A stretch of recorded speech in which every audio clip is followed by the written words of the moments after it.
Shivanshu recording studio बानावर बिशुनगंज। ये दुश्मन के दादा ई बिहार छोड़म ना, बिहार छोड़म ना। ये दुश्मन के दादा ई बिहार छोड़म ना। Mix by Manish Arya. चाहे पुलिस कोर्ट चाहे सीबीआई लगाई, कहियो ई तेजस्वी के कुछ न हिलाई, कहियो ई तेजस्वी के कुछ न हिलाई। चाहे पुलिस कोर्ट चाहे सीबीआई लगाई, कहियो ई तेजस्वी के कुछ न हिलाई। हम मरब चाहे जी अभी सरकार छोड़ना। ये दुश्मन के दादा सोना, ये दुश्मन के दादा ई बिहार छोड़ना। ये दुश्मन के दादा ई बिहार छोड़ना। ये दुश्मन के दादा ई बिहार छोड़ना।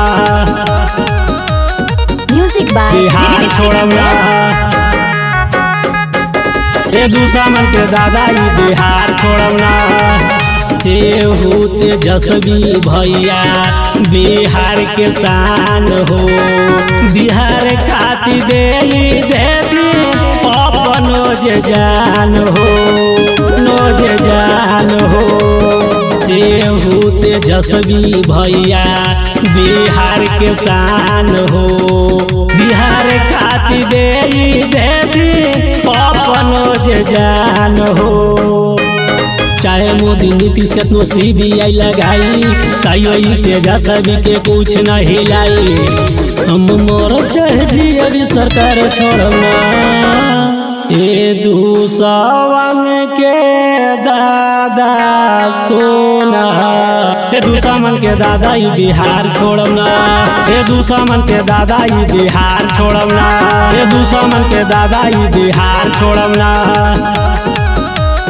म्यूजिक बाय बिहार छोड़ना।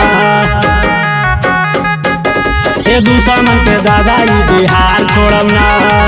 बांध के पगड़िया तेजस्वी करे ललकार हो, तीन कर ललकार सुन के हिलै मोदी सरकार हो, सरकार हो। बांध के पगड़िया तेजस्वी करे ललकार हो, तीन कर ललकार सुन के हिलै मोदी सरकार हो। अजय सत्येंद्र के बात सुना भाई, कहियो ई तेजस्वी के कुछ न हिलाई। हम मरब चाहे जी अभी सरकार छोड़ना।